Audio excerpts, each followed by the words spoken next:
Okay, part 2 of the pedal board. I'm going to be measuring and cutting up the wood for the pedal board. We might do some slight chamfering around the edges, so we'll see.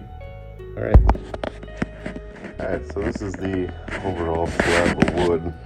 I mean, technically, I could pretty much make 2 of these, but I'm going to use this side, well, just a slight portion of it for like raising up the front end of the pedal board, which I will explain. That's about how much room I have inside here. So that's the line.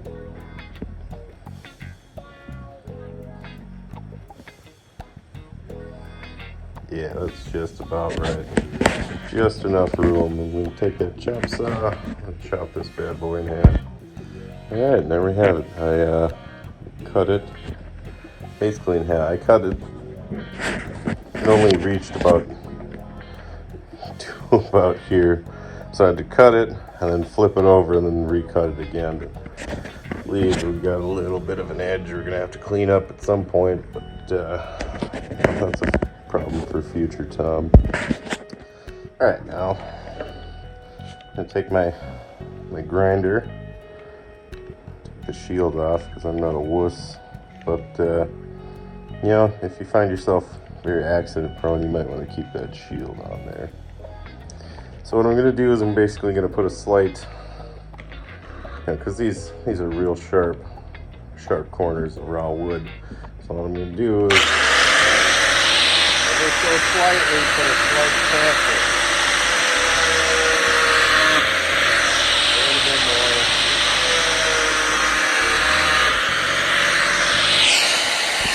A little bit more. Maybe one more.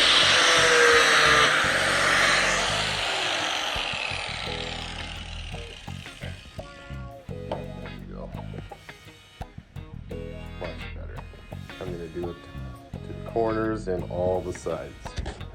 Alright, there we go. Well, I maybe do that one just a hair more. Just along in here. You don't want any sharp edges or corners on that. Basically all I'm doing right with that. As you can see, now some people don't like that at all. It's whatever your personal preference is.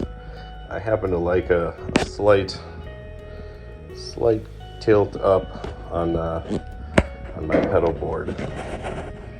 It looks like that's a 3/4 inch piece of wood right there, so I'm thinking I'll have to make some sort of lip, 3/4 inch lip, so it can sit on. Alright, that is the end of part 2 of the custom pedal board build. Next on part 3, I'm going to be sanding it down. I'm going to be adding that lip in the front to put it up just a little bit of an angle. That's where I like it. You don't have to do that. You can have it sitting flat if that's what you really want to do. The next upcoming video, we're going to talk about placement of the pedals, what order they should go in, all that stuff you're going to want to figure out. I mean, there's technically no right and wrong way to do it. There's a way that it should be done to get the best sound, but you know, all your favorite guitar players on all the records, they don't set everything up exactly the same like that. So it's really, I mean, you never know, you might put something out of place and create some sort of new way to do it. But we'll do a rundown of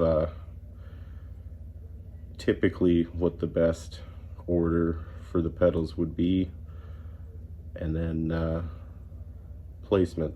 You don't necessarily have to put them on the board in that order, as long as they're hooked up in that order.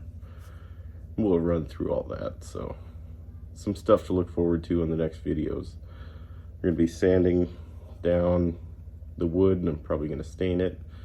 And when you do wood like that, you're going to have a little bit of a thicker, heavier pedal board than you would if you bought some cheap plastic chintzy thing, which I like. I like a heavier, more solid unit, because then I'm not going to be afraid of breaking it or anything like that. Also, something you're going to want to think about if you're going to be taking it and gigging with it, and going to playing it on stage and tearing it down, and you're going to want some sort of like backpack you can slip it in, something that's quick and easy.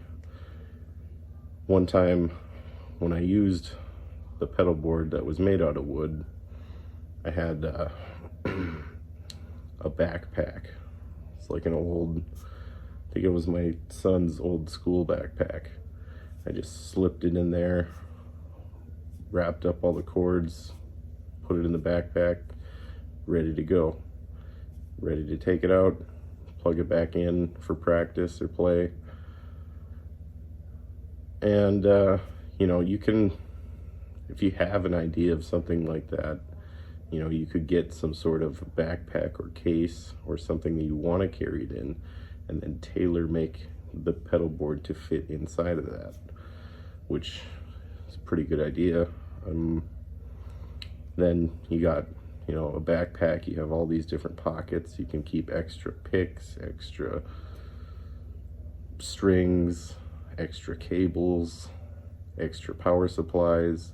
I had, when I was up on stage, at least a backup of everything besides the pedal itself, because you have no idea like how much wear and tear you get on them things, like taking them out, setting them up, putting them back, tearing them down, setting them up to practice. There's a lot of wear and tear, so stuff goes, like wires and those little cords, the jumper cords that jump in between the pedals, they wear out quite quick, especially when you're moving them around and stuff like that. So just all things to think about. We'll go over that some more in the next video, so stick around for part 3 of custom pedal board builds.